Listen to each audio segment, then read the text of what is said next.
Savings is down. তার product আছে but say add run করতে পারতেছে না। সব জায়গায় লেখা premium quality, best price, limited offer, কি ফিচার্স দিতেন ডাজেন্ট ম্যাটার। মানুষ সবসময় ইমোশন দেখে নেয় এবং ব্রেইন দিয়ে জাস্টিফাই করে। যেমন একজন গৃহিণী কিভাবে এই প্রোডাক্ট দিয়ে সময় বা টাকা বাঁচাতে পারে। লাইফটা এখন যতটা কঠিন ততটা ইজি হবে। এই যে ছোট্ট একটা সিদ্ধান্ত, এটা আমাদের অনেক অনেক কনভার্সন বাড়িয়ে দিবে। ফলাফল দেখে কিনে, মানুষ রেজাল্ট দেখে কিনে। মানুষ তখন বুঝবে যে সেভিংস তার এখানে কাজ করতেছে, তখন সে কিনবে। ডাউন মার্কেটে মানুষের যখন টাকা নাই মানুষের কাছে, তখন তারা সেভিংস আর সিকিউরিটি দেখে কিনে।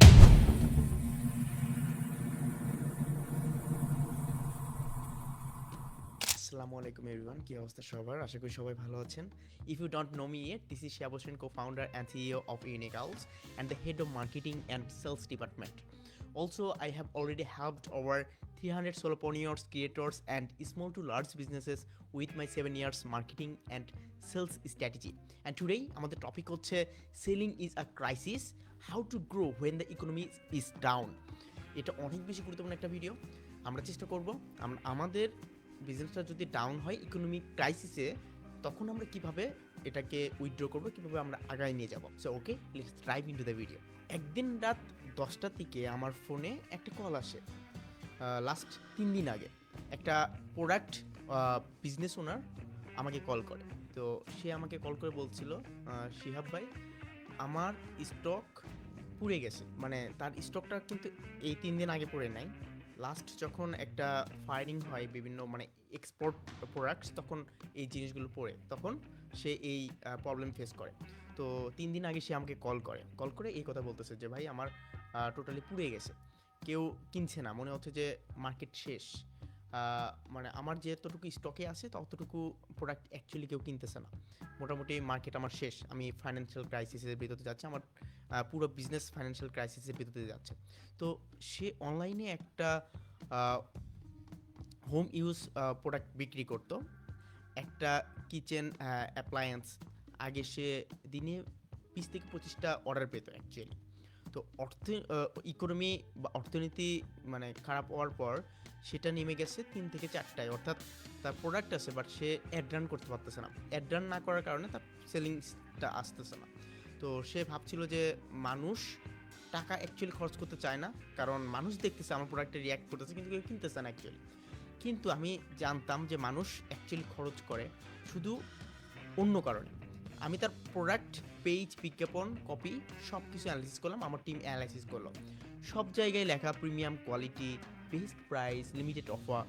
তো আমি তখন বুঝলাম যে সে ক্রাইসিসে লাক্সারি আর ডিসকাউন্ট টোটালি বিক্রি করতেছে। এখানে বেশ কিছু জিনিস আছে যে জিনিসগুলো তারা করতেছিল। সো আমি আমার টিম এই জিনিসগুলো লিস্ট ডাউন করলাম যে অ্যাকচুয়ালি সে কী কী করতেছে, এই প্রবলেমগুলো কী কী ছিল, যাতে করে আমি আপনার সঙ্গে এই জিনিসগুলো শেয়ার করবো, যাতে করে আপনিও আপনার বিজনেসে যদি এই প্রবলেমে ফেস করে থাকেন এবং এই জিনিসগুলো করে থাকেন আপনার বিজনেসের ক্ষেত্রে ডিউরিং দ্য ইকোনমিক ক্রাইসিস, তাহলে আপনার উচিত এই ভিডিওটা ফুল দেখা। তো নাম্বার 1 হচ্ছে পজিশনিং বদলানো, লাক্সারি থেকে নেসেসারিতে কনভার্ট করা। আপনি আপনার লাক্সারি প্রোডাক্ট দেখাচ্ছেন যে আমি যে প্রোডাক্টটা সেল করতেছি এই প্রোডাক্টটা অনেক লাক্সারিয়াস, আপনি যদি আপনার মানে ব্যবহার করেন তো আপনি বেশ ভালো একটা ফিল করবেন। এটার থেকে সবচেয়ে বেশি ইম্পর্টেন্ট যে আপনি লাক্সারি প্রোডাক্টটাকে ওইভাবে হাইলাইট না করে আপনি হাইলাইট করেন যে এই প্রোডাক্টটা তার প্রয়োজন, তার প্রবলেম আছে একটা, সেই প্রবলেমকে শর্ট আউট করার জন্য তার এই প্রোডাক্টটা প্রয়োজন। সো তখন সে এটা ফিল করবে যে না, আমার এই প্রোডাক্টটা দরকার আছে। তো আমি তাকে বললাম যে মানুষ এখন অ্যাকচুয়ালি লাক্সারিয়াস প্রোডাক্ট কিনবে না, তারা নেসেসারি প্রোডাক্ট কিনবে। আমরা প্রোডাক্টকে রিপোজিশন করলাম, এই প্রোডাক্টটা আপনার গ্যাস ও বিদ্যুৎ 30% কমাবে। অর্থাৎ আপনি এখন যে পরিমাণ অন্য প্রোডাক্ট ইউজ করে যে লেভেলের গ্যাস, যে লেভেলের বিদ্যুৎ কস্টিং করতেছেন, সেটা আমাদের প্রোডাক্ট যদি আপনি ইউজ করেন তাহলে 30% আপনি কমিয়ে আনতে পারবেন। তো মানুষ অ্যাকচুয়ালি ফিচার দেখেন, মানুষ দেখি সেভিংস। মানে অর্থাৎ আপনি কী কী ফিচার্স দিতেন ডাজেন্ট ম্যাটার। হয়তো বা এটা শর্ট টার্মের জন্য তার ব্রেইনে খেলবে, যে সাইকোলজিতে খেলবে যে না, হয়তো বা এই প্রোডাক্টটা আমার কেনা উচিত। বাট তারপরেই সে যখন তার ব্রেইন দিয়ে জাস্টিফাই করবে, ইমোশন দিয়ে না, মানুষ সবসময় ইমোশন দিয়ে কিনে এবং ব্রেইন দিয়ে জাস্টিফাই করে। তো যখন সে ইমোশন দিয়ে দেখবে যে আপনি অনেক ফিচার পাচ্ছে, তখন সে এটা কেনার সিদ্ধান্ত নেবে। বাট যখন ব্রেইন দিয়ে জাস্টিফাই করতে যাবে এটা অ্যাকচুয়ালি আপনাকে টাকা দেওয়ার আগে, তখন দেখবে যে অ্যাকচুয়ালি সেভিংস আছে কিনা এটার, অর্থাৎ সে আমার কী কী জিনিস সেভ করবে এখানে, যে অন্য প্রোডাক্টগুলো করে না। সো এই জিনিসগুলো ফোকাসে রাখা প্রয়োজন। নাম্বার 2 হচ্ছে স্টোরি বেসড সেলিং পেজ। আমি তার ল্যান্ডিং পেজে এবং আমি আমার টিমের ল্যান্ডিং পেজে বেশ কিছু স্টোরি যোগ করলাম, যেমন একজন গৃহিণী কীভাবে এই প্রোডাক্ট দিয়ে সময় বা টাকা বাঁচাতে পারে। প্রোডাক্ট থেকে লাইফস্টাইল ট্রান্সফরমেশন, এটা শুধু আমরা প্রোডাক্ট হিসেবে প্রেজেন্ট করতেছি না, আমরা প্রেজেন্ট করতেছি এটা একটা লাইফস্টাইল ট্রান্সফরমেশন। অর্থাৎ আপনি যদি এই প্রোডাক্টটা ব্যবহার করেন, এই প্রোডাক্টটা ব্যবহার করলে আপনার লাইফটা এইভাবে এখান থেকে এখানে ট্রান্সফর্ম হবে। আপনার লাইফটা এখন যতটা কঠিন ততটাই ইজি হবে, ততটাই সহজতর হবে। তখন আমাদের প্রোডাক্ট অথবা সার্ভিসের প্রতি আরও ক্লায়েন্ট বা কাস্টমার আকৃষ্ট হবে, তারা তাদের প্রোডাক্টের যে প্রয়োজনীয়তা আছে এটা তারা বুঝতে পারবে। সো নাম্বার 3 হচ্ছে রিস্ক রিভার্সাল অফার। আমি 7 দিনের টাকা ফেরত, এটা মানে ফেরত দিব আপনার যদি প্রোডাক্টটা ভালো না লাগে, এই গ্যারান্টি। সো এটা হইলে কি করে মানুষ, মানে ক্রাইসিসে কিন্তু মানুষ মানে কম ঝুঁকি নিতে চায়। হ্যাঁ, যেমন তারও যদি ইকোনমিক প্রবলেম যেতেই পারে। সো এখন ইকোনমিক প্রবলেম যাচ্ছে সবার, সেক্ষেত্রে সে অ্যাকচুয়ালি কী করবে, সে দেখবে যে তার টাকা কিভাবে বাঁচানো যায় অথবা রিস্ক কম হয়, যেখানে তার ঝুঁকিটা যেখানে কম। তখন আমরা এটা করলাম যে ভাই তুমি আমার প্রোডাক্টটা নাও, তুমি যদি আমার প্রোডাক্টটা নাও তাহলে 7 দিনের ভিতর মানি ব্যাক গ্যারান্টি। যদি তোমার প্রোডাক্টটা ভালো না লাগে বা আমরা যে কথা দিচ্ছি, আমরা যে মানে ওয়ার্ডসগুলো তোমাকে বলতেছি সেটা যদি হুবহু না মিলে, তুমি যদি সেই লেভেলে আউটপুট না পাও, তাহলে তুমি আমার প্রোডাক্টটা ফেরত পাঠাও, আমরা তোমাকে রিফান্ড করে দিব। 7 দিনের রিফান্ড পলিসি, এটা আমরা অ্যাড করলাম। নাম্বার 4 হচ্ছে স্মল এন্ট্রি অফার। আমরা বড় ব্র্যান্ড মানে যে বান্ডেলগুলো আছে, মানে ব্র্যান্ডের যে ব্যান্ডেলগুলো আছে, এটা বাদ দিয়ে আমরা সিঙ্গেল ইউনিটগুলো নিয়ে লো কস্ট এন্ট্রি অফার চালু করলাম। মানে আমরা কোনো মানে কম্বাইন্ড কোনো অফার দিলাম না, আমরা প্রত্যেকটা প্রোডাক্টকে সিঙ্গেল প্রোডাক্ট হিসেবে দিয়ে লো কস্ট এন্ট্রি দিয়ে অফার দিয়ে দিলাম। এই যে ছোট্ট একটা সিদ্ধান্ত, এটা আমাদের অনেক অনেক কনভার্সন বাড়িয়ে দিবে। 30 দিনের মধ্যে তার দৈনিক অর্ডার 3 থেকে 18-র উপরে চলে যাবে। অর্থাৎ এখন যদি তার 2-3টা অর্ডার হয় পার ডে, আশা করি 30 দিনের ভিতরে তার অর্ডার 15 থেকে 18 পর্যন্ত চলে যাবে। Return on ads actually positive হবে। কেন? আমরা মানুষের ইমোশন নিয়ে খেলতেছি, মানুষের সাইকোলজি নিয়ে খেলতেছি, আমার কাস্টমারের সাইকোলজি নিয়ে খেলতেছি। মানুষ যখন ইকোনমিক প্রবলেমের ভিতরে যায়, শুধু যে আপনার বিজনেস একটা ইকোনমিক্যাল প্রবলেমের ভিতর দিয়ে যাচ্ছে, মানুষ কিনতেছে না, তার মানে আপনার কাস্টমাররাও ইকোনমিক প্রবলেমের ভিতর দিয়ে যাচ্ছে।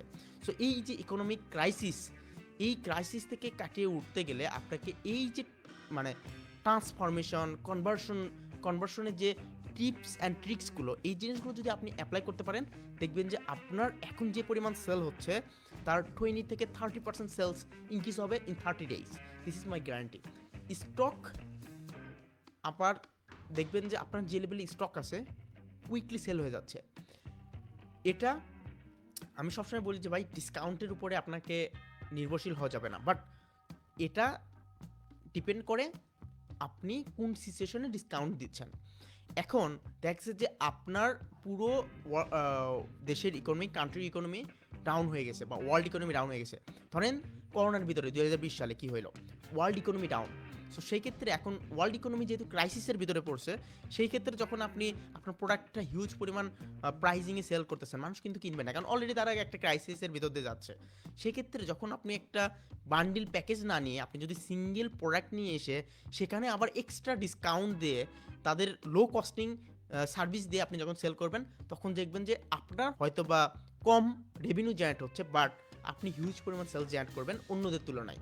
So this is positioning. আপনি যতটা ভালো কমপ্লিট পজিশনিং দাঁড় করাবেন একটা বিজনেসের ক্ষেত্রে ইকোনমিক ক্রাইসিসের সময়, তখন দেখবেন আপনার বিজনেসটা শুধু এখন না, লং টাইমের জন্য সেটা ভালো পারফর্ম করতেছে। এই গল্প থেকে আমরা বেশ কিছু শিক্ষা পাই, এটা লাইফ এক্সপিরিয়েন্স। এখান থেকে ক্রাইসিসে মানুষ অ্যাকচুয়ালি প্রোডাক্ট কিনে না, হ্যাঁ, মানুষ ফলাফল দেখে কিনে, মানুষ রেজাল্ট দেখে কিনে। মানুষ তখন বুঝবে যে সেভিংস তার এখানে কাজ করতেছে, তখন সে কিনবে। বুম মার্কেটে মানুষ কিন্তু স্টাইল কিনে, হ্যাঁ, বুম মার্কেট যখন হয় মানুষের কাছে টাকা আছে, তখন সে লাক্সারিয়াস প্রোডাক্টের দিকে মুভ অন করে।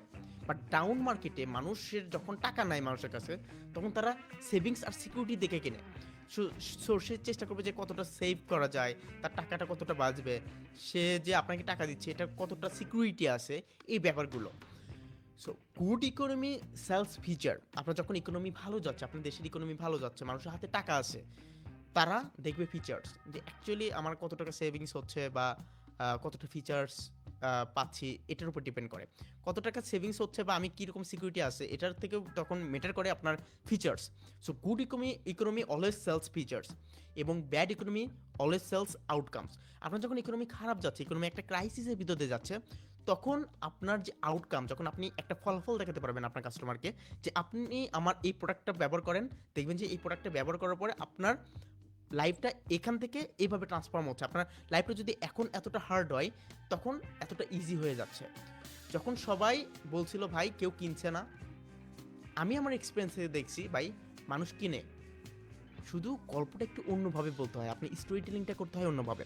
আপনি যদি আপনার প্রোডাক্টকে এক্সপেন্স না করে ইনভেস্টমেন্ট হিসাবে পজিশন করতে পারেন, ক্রাইসিস আপনার জন্য ডিজাস্টার হবে না ভাই। ক্রাইসিস আপনার জন্য সবচেয়ে বড় গ্রোথ লিভার হবে। এখন যে ক্রাইসিস লেভেলের ভিতরে যে আপনি ডিসকাউন্ট দিয়ে করতেছেন, মানুষ আপনাকে চিনতেছে, তাদের যে প্রবলেমের ভিতরে তারা যাচ্ছে, ইকোনমিক প্রবলেমের ভিতরে, আপনার আপনি অ্যাজ আ বিজনেস ওনার আপনার বিজনেসে ইকোনমিক প্রবলেম থাকা সত্ত্বেও আপনি যে ডিসকাউন্ট দিয়ে লো কস্টিংয়ে সেল করতেছেন, আপনার লো রেভিনিউ হচ্ছে, আপনার প্রোডাক্ট হিউজ পরিমাণ সেল হচ্ছে, আপনার একটা ব্র্যান্ডিং দ্বারা হচ্ছে। এই যে মানুষের যে খারাপ সময় আপনি পাশে দাঁড়ালেন এবং তার খারাপ সময়ে আপনি তাকে হেল্প করতেছেন, তার সাইকোলজি নিয়ে খেলতেছেন, যখন আপনি এই জিনিসটা করতে পারবেন, তখন দেখবেন যে আপনার ব্র্যান্ড একটা নির্দিষ্ট সময় পর্যন্ত যে দাঁড় হয়ে যাবে। লং টাইমের ক্ষেত্রে এটা অনেক বেশি গুরুত্বপূর্ণ, এবং শর্ট টার্মের ক্ষেত্রে হয়তো বা এটা তেমন একটা ইফেক্টিভ মনে হবে না আপনার কাছে, বাট লং টাইমের জন্য এটা আপনার কাছে অনেক অনেক বেশি ইফেক্টিভ হবে। এটা আপনার বিজনেসে একদম মানে পাবলিকলি বলা যায় যে একটা গুড ইম্প্যাক্ট ফেলবে। সো চেষ্টা করেন আপনার বিজনেসের গ্রোথ বোঝা, আপনার বিজনেসের সিচুয়েশন বোঝা, আপনার ইকোনমি বোঝা। শুধু যে আপনি বিজনেস করতেছেন এমন না, আপনার উচিত মানুষের ইকোনমির দিকেও নজর রাখা। অ্যাকচুয়ালি দেশে কী করতেছে, কোন সিচুয়েশনে মানুষের হাতে টাকা আছে, কীরকম ইনফ্লেশন যাচ্ছে, এই সব কিছু যখন আপনি মাথায় রাখবেন, মানুষের আয়ের ইনকাম, মানুষের কনজিউম করার যে অ্যাবিলিটিটা, এই অ্যাবিলিটিটা কতটুকু আছে, সে কতটুকু ইনকাম করতেছে, বা দেশের প্রোডাক্টের প্রাইস কীরকম, এই জিনিসগুলো যখন আপনি অ্যানালাইসিস করবেন এবং এটার উপর ডিপেন্ড করে আপনার যখন সেন্স অফ হিউমার ব্যবহার করে মানুষের সাইকোলজি নিয়ে খেলবেন, তখন দেখবেন আপনার বিজনেস গ্রোথ কেউ আটকাতে পারবে না ইনশাআল্লাহ।